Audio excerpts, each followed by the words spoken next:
Genre Graveyard is filmed before a live dead audience. I like rainbows. I hadn't noticed. And when I was younger, I used to always say, "Oh, I'm not gay. I just love rainbows." I just was a child in the 80s and 90s when it was still considered okay to shame people for being queer. I didn't understand that I was, because also bi erasure is a thing. If you're not familiar with that term out there in TV land, bi erasure is basically the complete erasure of bisexual and pansexual people from the queer community.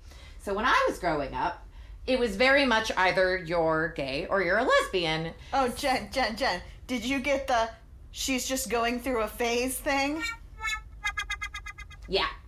As a pansexual myself, it has nothing to do with gender as far as my attraction. I am just attracted to people. You know what? I might know a thing or two about that. After all, I did pick these colors for my mohawk very, very deliberately. Yes, you did. Your little bi-hawk. Yep, my little bi-hawk. You might be thinking, queer people who like horror movies, aren't queer people usually not very well represented in horror? Sort of true, but you'd be wrong. If you think about horror and genre films, on the whole, they often deal with people who have been othered. The final girl, for example, in a lot of slashers, is someone who's dealt with a lot of oppression and is pretty much ignored, not believed, and gaslighted throughout the entire movie, and has to then run away from her problems or confront them and completely tear them down. Queer people are very, very, very familiar with that. Does that mean that's our theme this week? It does mean it's our theme this week, and basically for our whole lives. Queer horror! Yay! Very exciting. Yay, yay, yay, yay, yay, yay. Queer horror dance. Boo-doo-doo-doo-doo-doo-doo. We're gay. Dancing. We're gay. Dancing. And we dancing, love and horror. dancing. And let's give it up for our fellow queer friends.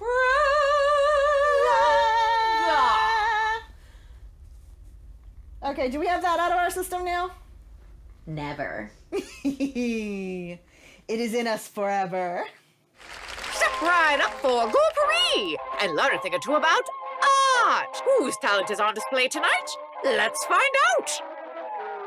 For tonight's Queer Horror Inspired Selection, playwright Bastian Carboni's drag persona, Pilar Salt, performs this original piece titled Life's a Bee.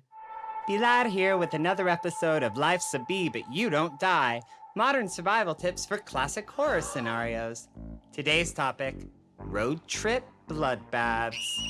Headed out for a weekend at a cabin in the woods? Bring your sunscreen, bug spray, and lots of knives, but most importantly, bring a queer. I know, you might not have even thought they'd want to come.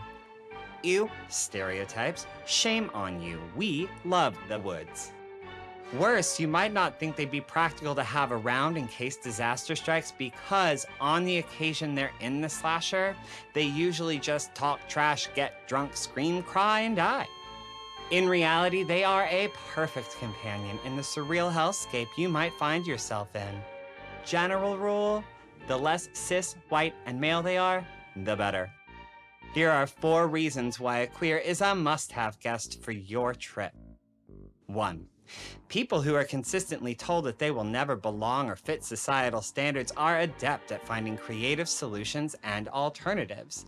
Your queer friend will make sure that the entire group stays together the entire time and nobody runs up the stairs. 2. As soon as the first person takes an axe to the face, you'll realize you should have listened to that wall-eyed gas station attendant everyone else ignored. Your queer friend, having a deep empathy for outcasts and weirdos, will have quickly befriended the Harbinger, heard him out, and convinced you all to go back to the city and trash a room at a Hilton instead. If there was no bellwether and greasy overalls and you find yourselves throat deep in sylvan carnage, Your queer friend will have an intricate understanding of the axe-wielding maniac's pain and may be able to talk him down. 3. If your friend cannot convince the maniac to go to vocational school instead of brutally slaughtering you all, well, your friend went to high school. They know how to handle a bully. Don't we, Heather? 4.